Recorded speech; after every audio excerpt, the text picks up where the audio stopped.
All right, let's talk big dog. Derrick Henry in a PPR league. It's tough. It definitely with Lamar Jackson throwing to him in a PPR league. But man, are you just a little worried that every single person thinks he's going to score 20 touchdowns? Because I thought I was being contrarian when I ranked him 2 months ago. And as another old guy, I'm in. But man, everyone's expecting just such a monster season there, and even Justice Hill's getting talked up. But Henry can score 20 touchdowns even with a 55% snap share. I mean, it's I'm certainly not going to criticize this pick. I'm so glad you said that, because I've been saying that on some private like meetings, like calls and stuff like that, internal calls here. We're putting together the draft day blueprint piece again, and had a discussion with our 3 wonderful editors, Jason Klobaka, Mo, and Kate Majuk, who are all in this draft as well.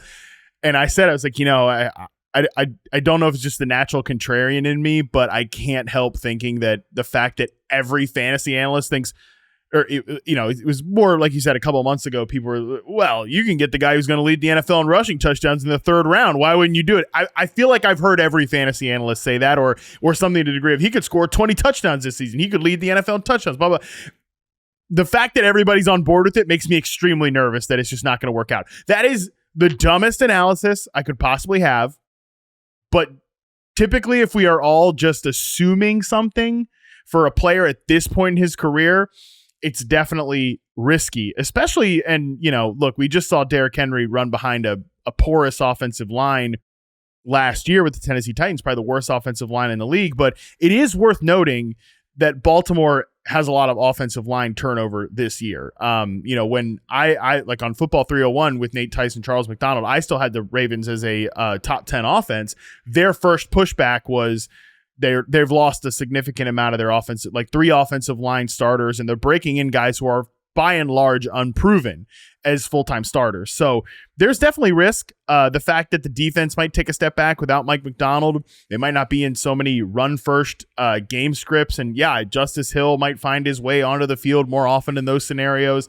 He's definitely not a perfect fantasy pick. I think if this was Derrick Henry, 4 years ago, he'd be a top 5 pick with the Ravens. So I feel okay about taking him in round 2, but I wouldn't say that it was just a no-brainer, felt confident about it pick. Yeah, I was going to bring up the offensive line as well. Brandon Thorne, ETR's main offensive line guy, has him like 28th offensive line entering this year. But Lamar Jackson and the RP should help free that up. I mean, Henry's run into more than 120 more 8-man boxes than any other running back the last 3 seasons.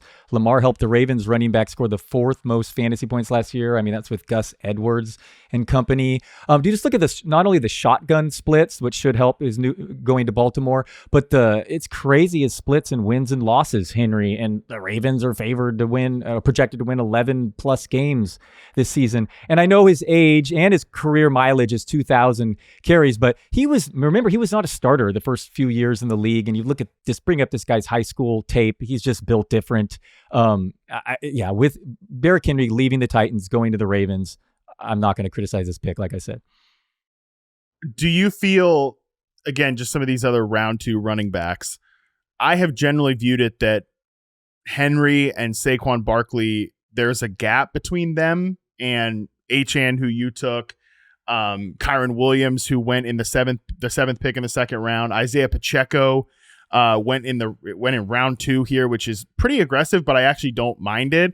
I have viewed those guys as almost like a tier ahead, like the veterans, Henry and Saquon Barkley, but is that kind of a misguided approach by me?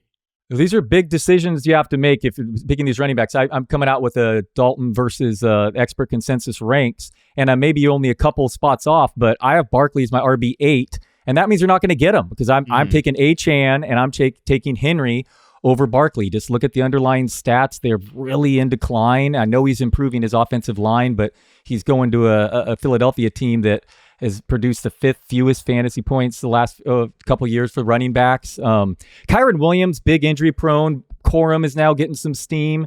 Kyron Williams has missed more than 35% of the games since being drafted. And don't forget that broken hand in the playoffs would have had to miss more games too. I mean, it's hard for me to say that and then say draft Etienne there. I get it. Yeah, but that was going to be my first thing to say there.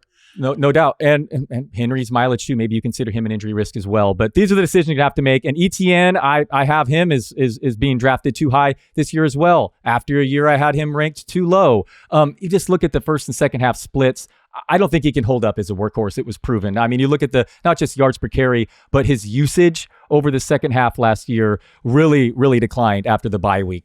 He was the RB3 the first 9 weeks and the RB23 from weeks 10 through 18. And I don't think Tank Bigsby's any good, but it'll be someone who will get him some more touches there. Etienne's due for regression. He had twice as many touchdowns last year despite seeing fewer red zone carries. So I think there's question marks with those guys. Give me the upside of Etienne and Henry.